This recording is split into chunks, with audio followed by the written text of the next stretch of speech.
आरक्षण का इतिहास। आरक्षण की जब बात आती है तब हमें राष्ट्रपिता ज्योतिबा फूले से इस बात को शुरू करना होगा। ब्रिटिश सरकार द्वारा हंटर कमीशन को जब भारत की शिक्षा की स्थिति का जायजा लेने के लिए भेजा जाता है, तब हंटर कमीशन भारत में आने के बाद ज्योतिबा फूले हंटर कमीशन को एक लिखित मेमोरेंडम पेश करते हैं, जो शासन प्रशासन में बैठे हुए जो ब्राह्मण हैं उनसे शूद्र अति शूद्र लोगों को क्या परेशानी है इसका ब्यौरा रख। उस मेमोरेंडम में वे वो ब्राह्मणों के लिए कलम कसाई का शब्द प्रयोग करते हैं। कुछ लोग कहते हैं कि ज्योतिबा फूले को मराठी भाषा का ठीक से ज्ञान नहीं था, मगर फूले कलम और कसाई ऐसे दो शब्द मिलाकर एक शब्द बनाते हैं, कलम कसाई। कलम कसाई यानी जो ब्राह्मण अपनी कलम का इस्तेमाल तलवार की तरह करते हैं। इस संदर्भ में एक बात और जानना होगा कि 70 के दशक तक प्रशासन में बैठे हुए ब्राह्मण लिखते थे कि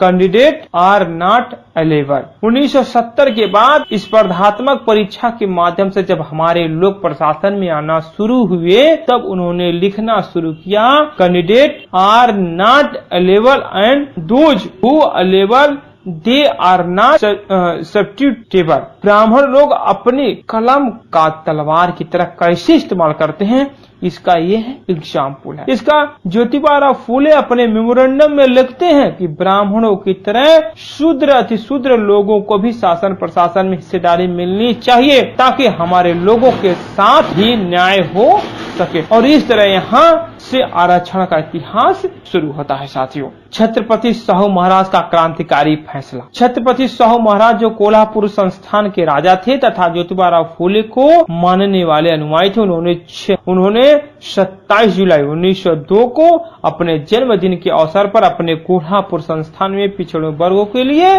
50% आरक्षण लागू किया। जब छत्रपति साहू महाराज ने पिछड़े वर्ग के लिए अपने संस्थान में 50% आरक्षण की घोषणा की, तब संगाली से एक ब्राह्मण कोल्हापुर गया और उसने साहू महाराज को समझाने का काम किया कि आपके इस फैसले से आपके प्रशासन में अकार्य क्षमता निर्माण होगी और इस तरह से आपका प्रशासन खतरे में पड़ जाएगा। तब साहू महाराज उस ब्राह्मण को जहां घोड़े बंधे थे उस तबेले के पास ले जाते हैं और अपने सैनिकों को आदेश देते हैं कि इन सभी घोड़ों के मुंह में जो कपड़े बांधे हैं वो खोल दिए जाए और एक जगह सभी घोड़े के लिए चने डाले जाए। सैनिकों ने शाह महाराज के आदेश का पालन किया और सभी घोड़ों को एक साथ चने खाने के लिए छोड़ दिया गया। तब क्या हुआ कि जो हट्टे कट्टे घोड़े थे उन्होंने सारे चने खा लिए और जो बीमार तथा कमजोर घोड़े थे उन्हें एक भी चना नहीं मिला। तब साहू महाराज जी उस ब्राह्मण को समझाते हैं कि देखो, सभी को एक साथ चना खाने के लिए छोड़ने से जो शक्तिशाली घोड़े हैं वे सभी चने हजम कर गए और कमजोर घोड़ों को कुछ भी नहीं मिला। इसलिए मैंने सभी घोड़ों के मुंह में एक थैली बांधकर उसमें उनके हिस्से के चने डाल दिए ताकि सभी को खाने के लिए चने मिल सके। अगर मैं जानवरों के साथ न्याय कर सकता हूँ तो मैं इंसानों के साथ न्याय क्यों नहीं कर सकता? ये हमें करना चाहिए। मैं जानवरों के बाद अब इंसानों के साथ न्याय करने के लिए 50% आरक्षण पर अमल कर रहा हूँ।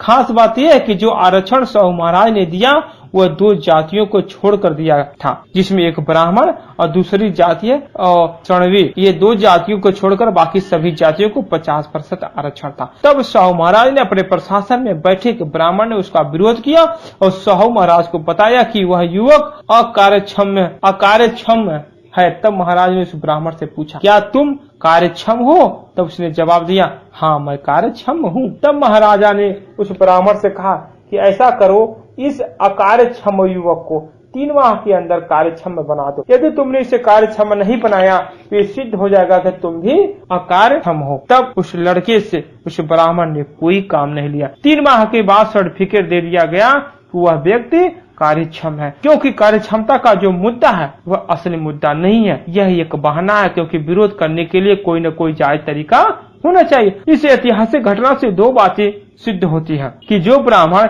सांगली से कोल्हापुर चलकर गया था और जिस ब्राह्मण ने कार्य क्षमता को आधार बनाकर विरोध किया था, ये 2 ब्राह्मण आरक्षण के इतिहास में पहले खलनायक सिद्ध होते हैं तथा इतिहास में पहले नायक ज्योतिबा फूले दूसरे नाय छत्रपति साहू महाराज ही सिद्ध होते।